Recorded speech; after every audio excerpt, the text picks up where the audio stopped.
नमस्कार मित्रों, श्रीमद् भगवत गीता अध्याय 6 ध्यान योग। भगवान श्री कृष्ण कर्म योग और कर्म संन्यास के तुलनात्मक मूल्यांकन के अनुक्रम को 5वें अध्याय से इस 6ठे अध्याय में भी जारी रखते हैं और पहले वाले मार्ग के अनुसरण की स्तुति करते हैं।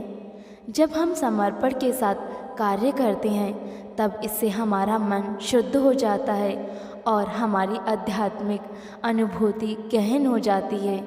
फिर जब मन शांत हो जाता है तब साधना उत्थान का मुख्य साधन बन जाती है। ध्यान द्वारा योगी मन को वश में करने का प्रयास करते हैं, क्योंकि अप्रशिक्षित मन हमारा बुरा शत्रु है और प्रशिक्षित मन हमारा प्रिय मित्र है। भगवान श्री कृष्ण अर्जुन को सावधान करते हैं कि कठोर तप में लीन रहने से कोई सफलता प्राप्त नहीं कर सकता। इसलिए मनुष्य को अपने खान पान, कार्यकलापों, आमोद प्रमोद और निद्रा को संतुलित रखना चाहिए। आगे फिर वे मन को भगवान में एकीकृत करने के लिए साधना का वर्णन करते हैं। जिस प्रकार से वायु रहित स्थान पर रखे दीपक की ज्वाला में झिलमिलाहट नहीं होती, ठीक उसी प्रकार से साधक को मन साधना में स्थिर रखना चाहिए। वास्तव में मन को वश में करना कठिन है, किंतु अभ्यास और विरक्ति द्वारा इसे नियंत्रित किया जा सकता है। इसलिए मन जहाँ कहीं भी भटकने लगे तब इसे वहाँ से वापस लाकर निरंतर भगवान में केंद्रित करना चाहिए। जब मन शुद्ध हो जाता है तब यह अलौकिकता में स्थिर हो जाता है। आनंद की इस अवस्था को समाधि कहते हैं, जिसमें मनुष्य असीम दिव्य आनंद प्राप्त करता है।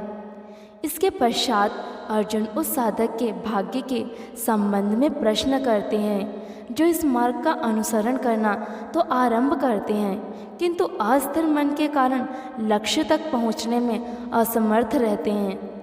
भगवान श्री कृष्ण उसे पुनः आश्वस्त करते हैं कि जो भगवत प्राप्ति के लिए प्रयास करता है, बुराई कभी भी उस पर हावी नहीं हो सकती।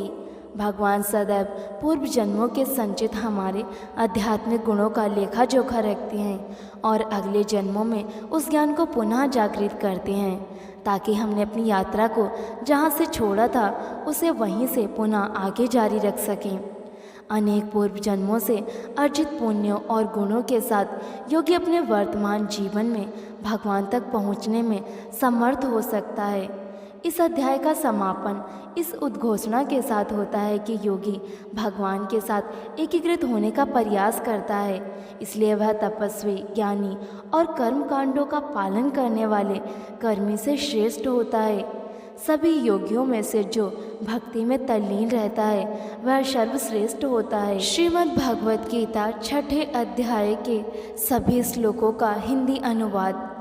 परम प्रभु ने कहा, वे मनुष्य जो कर्म फल की कामना से रहित होकर अपने नियत कर्मों का पालन करते हैं, वे वास्तव में सन्यासी और योगी होते हैं, न कि वे जो अग्निहोत्र यज्ञ संपन्न नहीं करते, अर्थात अग्नि नहीं जलाते और शारीरिक कर्म नहीं करते। जिसे सन्यास के रूप में जाना जाता है वह योग से भिन्न नहीं है, क्योंकि कोई भी सांसारिक कामनाओं का त्याग किए बिना सन्यासी नहीं बन सकता। जो योग में पूर्णता की अभिलाषा करते हैं उनके लिए बिना आसक्ति के कर्म करना साधन कहलाता है, और वे योगी जिन्हें पहले से योग में सिद्धि प्राप्त है उनके लिए साधना में परम शांति को साधन कहा जाता है। जब कोई मनुष्य न तो इंद्रियों, विषयों और न ही कर्मों के अनुपालन में आसक्त होता है और कर्म फलों की सभी इच्छाओं का त्याग करने के कारण ऐसे मनुष्य को योग मार्ग में आरूढ़ कहा जाता है। मन की शक्ति द्वारा अपना आत्म उत्थान करो और स्वयं का पतन ना होने दो। मन जीवात्मा का मित्र और शत्रु भी हो सकता है। जिन्होंने मन पर विजय पा ली है, मन उनका परम मित्र है, किंतु जो ऐसा करने में असफल होते हैं, मन उनके शत्रु के समान कार्य करता है। वे योगी जिन्होंने मन पर विजय पा ली है, वे शीत, ताप, सुख, दुख और मान अपमान के द्वंद्वों से ऊपर उठ जाते हैं। ऐसे योगी शांत रहते हैं और भगवान की भक्ति के प्रति उनकी श्रद्धा अटल होती है। वे योगी जो ज्ञान और विवेक से संतुष्ट होते हैं और जो इंद्रियों पर विजय पा लेते हैं, वे सभी परिस्थितियों में अविचलित रहते हैं। वे धूल, पत्थर और सोने को एक समान देखते हैं। योगी शुभ चिंतकों, मित्रों, शत्रुओं, पुण्य आत्माओं और पापियों को निष्पक्ष होकर समान भाव से देखते हैं। इस प्रकार जो योगी मित्र, सहयोगी, शत्रु को समदृष्टि से देखते हैं और शत्रुओं एवं सगे संबंधियों के प्रति तटस्थ रहते हैं तथा पुण्य आत्माओं और पापियों के बीच निष्पक्ष रहते हैं, वे मनुष्यों के मध्य विशिष्ट माने जाते हैं। योग की अवस्था प्राप्त करने के इच्छुक साधकों को चाहिए कि वे एकांत स्थान में रहें और मन एवं शरीर को नियंत्रित कर निरंतर भगवान के चिंतन में लीन रहें तथा समस्त कामनाओं और सुखों का संग्रह करने से मुक्त रहें। योगाभ्यास के लिए स्वच्छ स्थान पर भूमि पर कुशा बिछाकर उसे मृगछाला से ढककर और उसके ऊपर वस्त्र बिछाना चाहिए। आसन बहुत ऊंचा या नीचा नहीं होना चाहिए। योगी को उस आसन पर दृढ़तापूर्वक बैठकर मन को शुद्ध करने के लिए सभी प्रकार के विचारों तथा क्रियाओं को नियंत्रित कर मन को एक बिंदु पर स्थिर करते हुए साधना करनी चाहिए। उसे शरीर, गर्दन और सिर को सीधा रखते हुए और आँखों को हिलाए बिना नासिका के अग्रभाग पर दृष्टि स्थिर करनी चाहिए। इस प्रकार शांत, भय रहित और अविचलित मन से ब्रह्मचार्य की प्रतिज्ञा में निष्ठ होकर उस प्रबुद्ध योगी को मन से मेरा चिंतन करना और केवल मुझे ही अपना परम लक्ष्य बनाना चाहिए। इस प्रकार मन को संयमित रखने वाला योगी मन को निरंतर मुझ में तल्लीन कर निर्वाण प्राप्त करता है और मुझ में स्थिर होकर परम शांति पाता है। हे अर्जुन, जो लोग बहुत अधिक भोजन ग्रहण करते हैं या अल्प भोजन ग्रहण करते हैं, बहुत अधिक या कम नींद लेते हैं, वे लोग योग में सफल नहीं होते। किंतु जो आहार और आमोद प्रमोद को संयमित रखते हैं, कर्म को संतुलित रखते हैं और निद्रा पर नियंत्रण रखते हैं, वे योग का अभ्यास कर अपने दुखों को कम कर सकते हैं।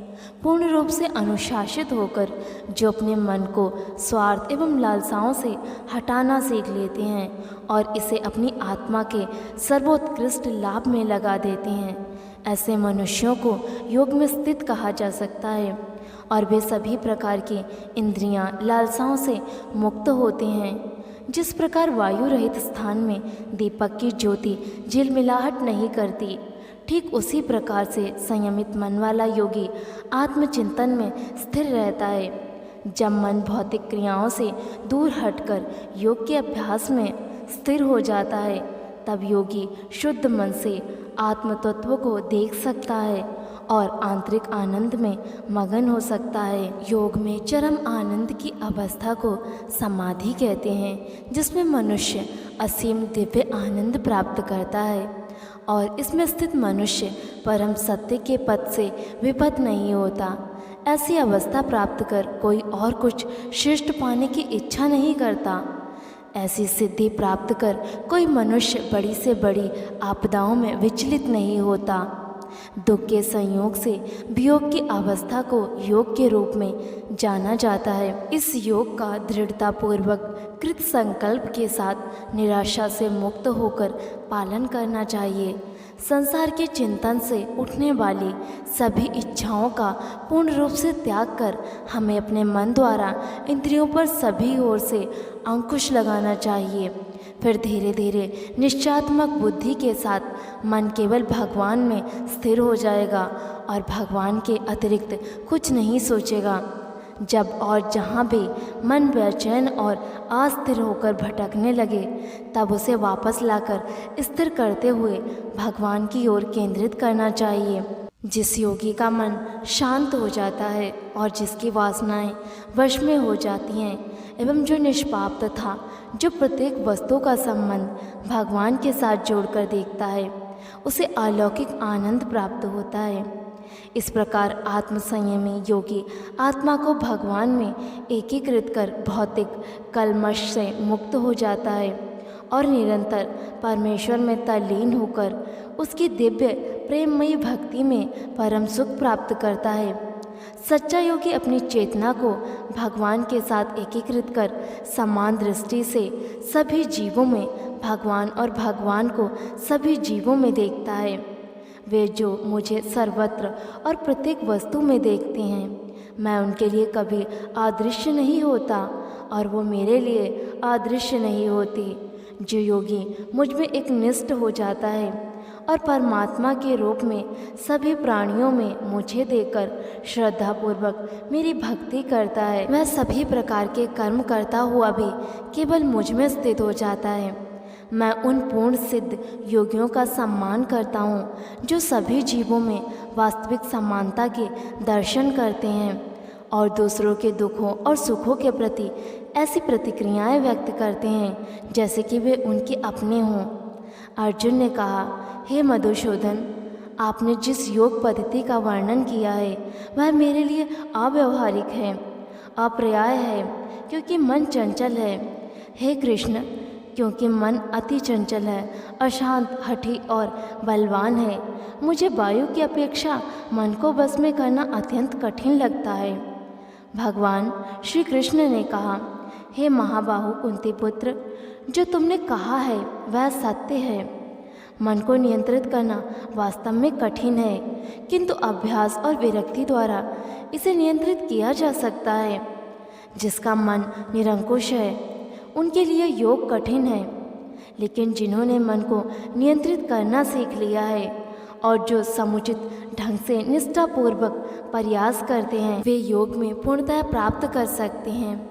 यह मेरा मत है। अर्जुन ने कहा, हे कृष्ण, योग में असफल उस योगी का भाग्य क्या होता है जो श्रद्धा के साथ इस पथ पर चलना तो आरंभ करते हैं, किंतु अस्थिर मन के कारण भरपूर प्रयत्न नहीं करता और इस जीवन में योग के लक्ष्य तक पहुँचने में असमर्थ रहता है। हे महाबाहु कृष्ण, क्या योग से पथभ्रष्ट ऐसा व्यक्ति भौतिक और आध्यात्मिक असफलताओं से वंचित नहीं होता और छिन्न भिन्न बादलों की भांति नष्ट नहीं हो जाता, जिसके परिणाम स्वरूप वह किसी भी लोक में स्थान नहीं पाता? हे कृष्ण, मेरे इस संदेह का पूर्ण निवारण करें, क्योंकि आपके अतिरिक्त कोई अन्य नहीं है जो ऐसा कर सके। भगवान श्री कृष्ण ने कहा, हे पार्थ, आध्यात्मिक पथ का अनुसरण करने वाले योगी का ना तो इस लोक में और न ही परलोक में विनाश होता है। मेरे प्रिय मित्र, भगवत प्राप्ति के मार्ग पर चलने वाले को बुराई पराजित नहीं कर सकती। असफल योगी मृत्यु के पश्चात पुण्य आत्माओं के लोक में जाते हैं। अनेक वर्षों तक वहाँ निवास करने के पश्चात वे पृथ्वी पर कुलीनियाँ धनवानों के कुल में पुनः जन्म लेते हैं, अथवा जब वे दीर्घ काल तक योग के अभ्यास से उदासीन हो चुके होते हैं तब उनका जन्म दिव्य ज्ञान से संपन्न परिवार में होता है। संसार में ऐसा जन्म अत्यंत दुर्लभ है। हे गुरुवंशी, ऐसा जन्म लेकर वे पिछले जन्म के ज्ञान को पुनः जागृत करते हैं और योग में पूर्णता के लिए और अधिक कड़ा परिश्रम करते हैं। वास्तव में वे अपने पूर्व जन्मों के आत्मसंयम के बल पर अपनी इच्छा के विरुद्ध स्वतः भगवान की ओर आकर्षित होते हैं। ऐसे जिज्ञासु साधक स्वाभाविक रूप से शास्त्रों के कर्मकांडों से ऊपर उठ जाते हैं। पिछले कई जन्मों में संचित पुण्य कर्मों के साथ जब ये योगी आध्यात्मिक मार्ग के आगे उन्नति करने हेतु निष्ठापूर्वक प्रयत्न में लीन रहते हैं, तब वे सांसारिक कामनाओं से शुद्ध हो जाते हैं और इसी जीवन में पूर्णता प्राप्त कर लेते हैं। एक योगी तपस्वी से, ज्ञानी से और सकाम कर्मी से भी श्रेष्ठ होता है। अतः हे अर्जुन, तुम सभी प्रकार से योगी बनो। सभी योगियों में से जिनका मन सदैव मुझ में तल्लीन रहता है और जो अगाध श्रद्धा से मेरी भक्ति में लीन रहते हैं, उन्हें मैं सर्वश्रेष्ठ मानता हूँ। हमारे छठे अध्याय का समापन यहीं पर होता है। तब तक के लिए जय श्री कृष्णा।